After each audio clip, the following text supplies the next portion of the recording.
Hello my dear students, চলে এসেছি নতুন একটি ভিডিও নিয়ে। এখানে আমি তোমাদের ক্লাস 10-এর লেসন 1 ফাদার্স হেল্প পড়াবো by R K Narayan.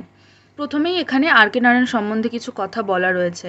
R K Narayan 1906 two 2001, তিনি জন্মগ্রহণ করেছেন 1906-এ এবং মারা গেছেন 2001-এ।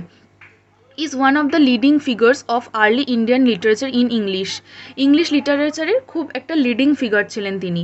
হিজ নোটেবল ওয়ার্কস ইনক্লুড, তার বিখ্যাত কিছু লেখার মধ্যে Malgudi days and the guide, এই বইটি একটু অন্যতম। হি ওয়াজ অ্যাওয়ার্ডেড দ্য সাহিত্য academy award in 1958 for the guide, এটার জন্য তিনি সাহিত্য একাডেমি অ্যাওয়ার্ডও পেয়েছেন।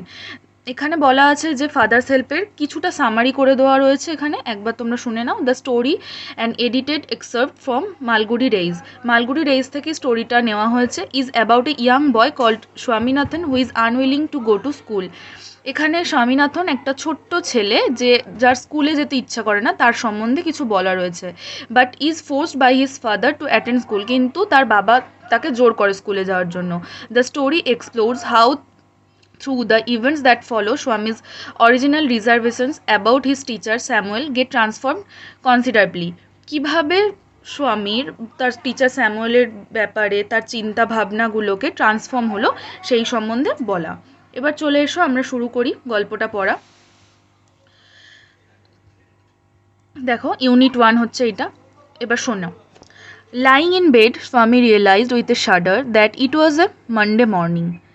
বিছানায় শুয়ে স্বামী দেখলো হঠাৎ করে তার, সে শাডার করলো, শাডার মানে হচ্ছে শিউরে ওঠা, যে এটা তো সোমবার সকাল। It looked as though only moment এগো ইট ওয়াজ ফ্রাইডে, তার মনে হলো এই তো শুক্রবার ছিল, অলরেডি মানডে ওয়াজ হেয়ার, কিন্তু এর মধ্যেই সোমবার এখানে। He hoped he didn't have to go to school, সে ভেবেছিল তাকে তো স্কুল যেতে হবে না। At 9 o'clock Swaminathan wailed I have a headache. 9টা বাজতেই স্বামীনাথন ওয়েল্ড মানে হচ্ছে আর্তনাদ করে উঠল, আই হ্যাভ এ হেডেক, আমার মাথা ব্যথা করছে। মাদার জেনারেসলি সাজেস্টেড দ্যাট স্বামী মাইট স্টে অ্যাট হোম, তার মা তাকে সাজেস্ট করলো যে স্বামী ঘরে থাকতে পারে। At 9:30 when he ought to have been in the school prayer hall, 9:30 ঠিক যেই সময়টা তার স্কুলের প্রেয়ার হলে থাকার কথা, Swami was lying on the bench in mother's room, Swami তখন তার মায়ের ঘরে বেঞ্চে শুয়ে রয়েছে। Father asked him, have you no school today, তার বাবা তাকে জিজ্ঞেস করলো তোমার কি আজকে স্কুল নেই? হেডেক, স্বামী রিপ্লাইড, স্বামী বলল মাথা ব্যথা। Nonsense, dress up and go, তার বাবা তাকে বলল ননসেন্স, যাও রেডি হও এবং চলো। হেডেক, আবার স্বামী বলল হেডেক মানে মাথা ব্যথা। Loaf about less on Sundays, তার বাবা তাকে বলল রবিবারে কম টোটো করো, তা you will be without a headache on Monday and you will be without a headache on Monday, মানে তাহলে তুমি যে এই যে সানডেতে এত ঘোরাফেরা করো সেটা বন্ধ করো, তাহলে সোমবার তোমার আর মাথা ব্যথা করবে না। Swami knew how strict his father could be, Swami জানতো যে তার বাবা কতটা স্ট্রিক্ট হতে পারে।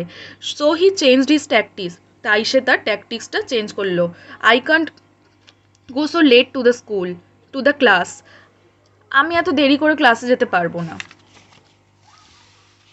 এবার দেখো, you will have to, it is your own fault, তোমাকে যেতেই হবে, এটা তোমার দোষ, তার বাবা বলল। What will the teacher think if I go so late, তখন স্বামী বলল আমি যদি ক্লাসে দেরি করে যাই তাহলে টিচার কি ভাববে? তখন বলল tell him you had a headache and so are late, তুমি বলো তাকে যে তোমার মাথা ব্যথা ছিল তাই তুমি লেট। He will scold me if I say so, আমি যদি তাকে এটা বলি সে আমাকে বকা দেবে। Will he, let us see. What is the name, what is his name, সত্যি চলো দেখি তার নাম কি। তখন স্বামী বলল Samuel. Does he always scold the students, সে কি সবসময় স্টুডেন্টসদেরকে বকা দেয়? He is a very angry man, he is specially angry with boys who come in late, সে খুবই রাগী একজন, যখনই বয়েজরা স্কুলে লেট করে আসে তখনই সে রেগে যায়। I wouldn't like to go late to Samuel's class, আমি পছন্দ করবো না তার ক্লাস দেরি করে যেতে। If he is so angry why not tell your headmaster about it, সে যদি এতই রাগী হয় তাহলে তোমরা তোমাদের হেডমাস্টারকে কেন বলো না? They say that even the headmaster is afraid afraid of him, তারা বলে যে হেডমাস্টারও নাকি তাকে ভয় পায়। দেখো এখানেই হচ্ছে ইউনিট 1 শেষ। তোমাদের যদি কোনো প্রবলেম থাকে বুঝতে কোনো লাইনের বাংলা মানে, অবশ্যই তোমরা কমেন্ট বক্সে জানাও। এবার দেখো ওয়ার্ড নেস্টটা একটু দেখে নিও তোমরা। শাডার, শাডার মানে হচ্ছে shaking of body caused by fear, মানে হচ্ছে ভয়ের জন্য যে বডিটা আমাদের নড়াচড়া করে, মানে শেক করে সেটা। Loaf, move around in an idle manner. Loaf মানে হচ্ছে যে ঘুরে বেড়ানো, একটা ম্যানারে ঘুরে বেড়ানো। চলে এসো unit 2-তে। Swami hoped that with this his father would be made to see why he must avoid school for the day. স্বামী আশা করেছিল এতে তার বাবা বুঝতে পারবেন সেদিন কেন তার স্কুলে না যাওয়াটা জরুরি। But father's behaviour took an unexpected turn, কিন্তু বাবার আচরণ একটা অপ্রত্যাশিত বাঁক নিল। হি propose to send a letter with স্বামী টু দ্য হেডমাস্টার। তিনি স্বামীর সঙ্গে হেডমাস্টারের কাছে একটা চিঠি পাঠানোর প্রস্তাব দিলেন। No amount of protest from Swami would make him change his mind. কোনো রকমই প্রোটেস্ট, কোনো রকমই বাধা তার বাবার মাইন্ডটা চেঞ্জ করতে পারলো না। By the time Swami was ready to leave for school, এরই মধ্যে স্বামী রেডি হয়ে গেল স্কুলে যাওয়ার জন্য। Father had composed a long letter to the headmaster. বাবা ততক্ষণ একটা বড় লেটার লিখে ফেলেছে হেডমাস্টারকে দেওয়ার জন্য। He put it in an envelope and sealed it. তার বাবা খামের মধ্যে ভরলেন চিঠিটাকে এবং মুখটা বন্ধ করে দিলেন। What have you written father, Swami asked apprehensively. কী লিখেছো বাবা? স্বামী শঙ্কিতভাবে জিজ্ঞাসা করলো। অ্যাপ্রিহেন্সিভ মানে হচ্ছে শঙ্কিতভাবে। Nothing for you, give it to your headmaster and go to your class. তোমার জন্য কিছু না, তুমি এটা তোমার হেডমাস্টারকে দেবে এবং ক্লাসে চলে যাবে।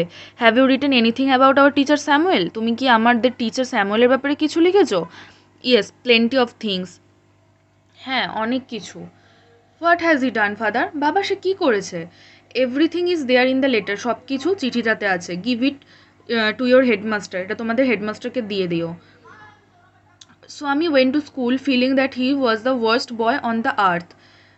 স্বামী স্কুল যেতে যেতে ভাবছিল যে সে হয়তো পৃথিবীর সব থেকে খারাপ ছেলে। হিজ কনসাইন্স বদার্ড হিম, তার বিবেক তাকে বদার করছে। He wasn't all sure if his description of Samuel had been accurate. সে শিওর ছিল না, সে নিশ্চিত ছিল না যে তার ডেসক্রিপশনটা স্যামুয়েলের ব্যাপারে আসলেও সত্যি কিনা। He felt he had mixed of the real and imagined, তার মনে হচ্ছিল সে সত্যি আর কল্পনাটাকে মিশিয়ে ফেলছে।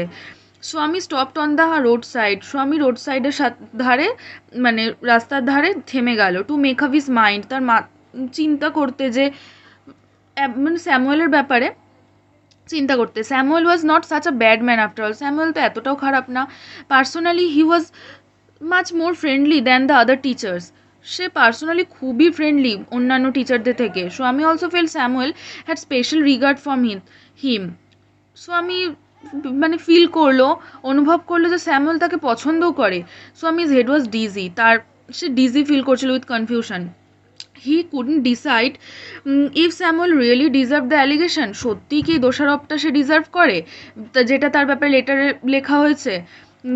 The more he thought of Samuel, সে যত স্যামুয়েলের ব্যাপারে ভাবছে দ্য মোর স্বামী গ্রিভ ফর হিম, ততই সে মনস্তাপ ফিল করছে। He recall Samuel's dark face, his thin moustache, unshaven cheek and yellow coat, fill Swaminathan with sorrow. মনে পড়ে মানে স্যামুয়েলের বর্ণনাটা তার মনে পড়ছে যে স্যামুয়েল কেমন, স্যামুয়েলের ডার্ক ফেস, হিজ থিন মুস্টেজ মানে পাতলা গোফ, আনসেভেন চিক দাড়ির নাকাটা গাল, ইয়েলো কোট হলুদ রঙের একটি কোল্ড স্বামীনাথনকে দুঃখে ভরিয়ে দিচ্ছে। চলে এসো ওয়ার্ডনেসটা। অ্যাপ্রিহেন্সিভলি মানে হচ্ছে in a manner which express worry that something unpleasant may happen, এটা ম্যানার যেটা তোমার এক্সপ্রেস করে আনপ্লিজেন্ট কিছু ঘটতে চলেছে, মানে যেটা অপ্রত্যাশিত কিছু ঘটতে চলেছে, সেই যে তখন একটা মানুষের যে এক্সপ্রেশনটা হয় সেটা।